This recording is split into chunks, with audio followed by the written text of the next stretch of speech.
Hello friends, welcome to Shailuna Kapuganti channel. అందరికీ నమస్తే అండి. మన ఆండాల్ తల్లి ఆచరించి తరించినటువంటి ధనుర్మాస వ్రతాన్ని తను ఏ విధంగా చేసిందో అందరికీ తెలియజేయడం కోసం తిరుప్పావై అనే ఒక దివ్య ప్రబంధాన్ని మనకు అందించింది. అందులోని 20 పాసురాల గురించి మనం ముందు వీడియోలో తెలుసుకున్నాం కదండి. ఈరోజు 21వ పాసురంలో మన గోదాదేవి మనకు ఏమి తెలియపరుస్తుందో ఆ పాసురం ఏమిటో మనం తెలుసుకుందాం.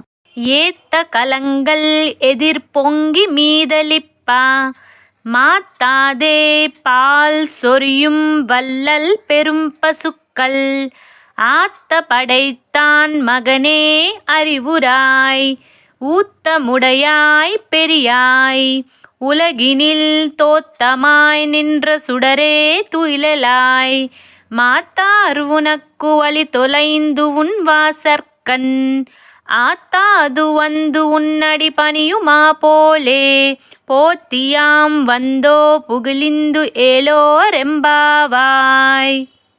మన ఆండాల్ తల్లి వారి యొక్క గోష్ఠి అందరూ కలిసి మా యొక్క అహంకారాన్ని మరియు నాది అనే భావనను పోయేలా అనుగ్రహించమని స్వామిని మరియు తల్లి నీలాదేవిని కలిపి ముందు పాశ్రంలో ప్రార్థించారు.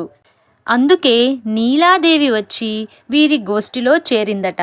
శ్రీ నీలాదేవితో కూడి అందరూ కలిసి శ్రీకృష్ణుణ్ణి లేపుతున్నారట.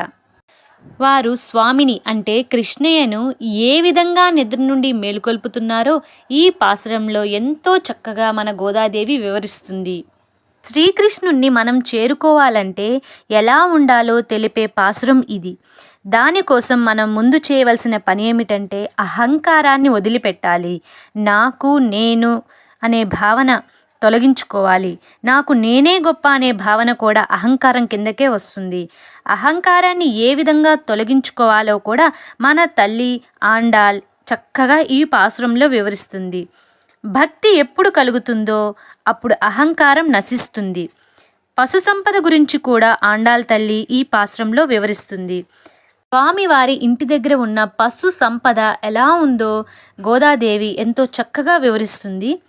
మనం కుండ పెడితే చాలు పాలను ధారల్లాగా కురిపించడి ఔదార్యం కలిగిన గొప్ప పశు సమూహములు వారి ఇంటి దగ్గర ఉన్నాయట. అమ్మవారి ఇంట్లోనే పశువులు కూడా ఎంతో ఉదారంగా ఉన్నాయట. గొల్లవాళ్ళు కానీ కృష్ణుడు కానీ వారి దగ్గరకు వస్తే చాలు క్షీర వర్షాన్ని కురిపిస్తాయట. అది ఎలాంటిదంటే మాతృవాత్సల్యంతో తల్లికి బిడ్డ ఏడుపు వినగానే లేదంటే ఆకలి తెలిస్తే ఏ విధంగా స్తనంలో పాలు పొంగుతాయో అదేవిధంగా పశువులు కూడా పాలను ధారల వలె కుండలు కుండలుగా పొంగిపోయేలా క్షీరవర్షాన్ని ఇస్తాయట. ఆ పశు సమూహాలను ఆచార్యులతో పోలుస్తుంది మన ఆండాల్.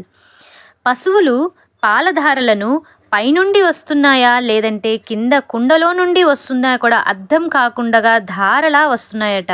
అదేవిధంగా మహాపురుషులు విద్య నేర్పితే ఆ నేర్చుకున్న వారు చదువుతుంటే ఇది గురువుగారి గొప్ప లేక శిష్యులకే ఇన్ని తెలివితేటలు ఉన్నాయా అనిపిస్తుందట.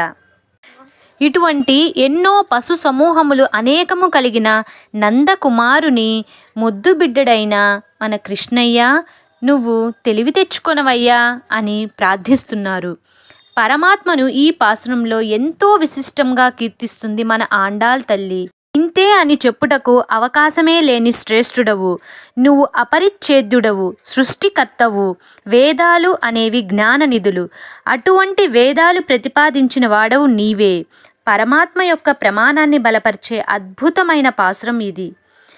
వారందరూ స్వామితో ఈ విధంగా అంటున్నారట. స్వామి, నీ గొప్పతనమును చెప్పుటకు నీ పరాక్రమను వర్ణించుటకు మాకు మాటలు చాలవు.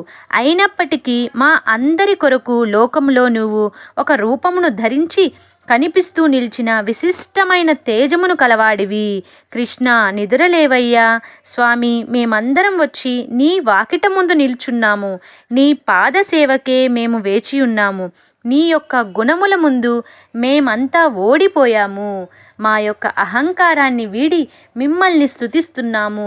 మేమంతా నీ దగ్గరికి వచ్చామయ్యా, లేచి రావయ్యా స్వామి అంటూ ఎంతో ఆర్తితో భక్తితో వీళ్ళందరూ స్వామిని ప్రార్థిస్తున్నారు. మనలోని అహంకారాన్ని తొలగించుకొని ఎప్పుడైతే స్వామిని మనం సర్వం స్వామే అని తలుస్తామో అప్పుడు స్వామి మన చెంత చేరుతాడు అని మన తల్లి గోదాదేవి ఈ పాసురంలో ఎంతో చక్కగా వివరించింది. Thank you so much for watching this video. అందరికీ నమస్తే అండి. ఆండాల్ తిరువడిగలే శరణం.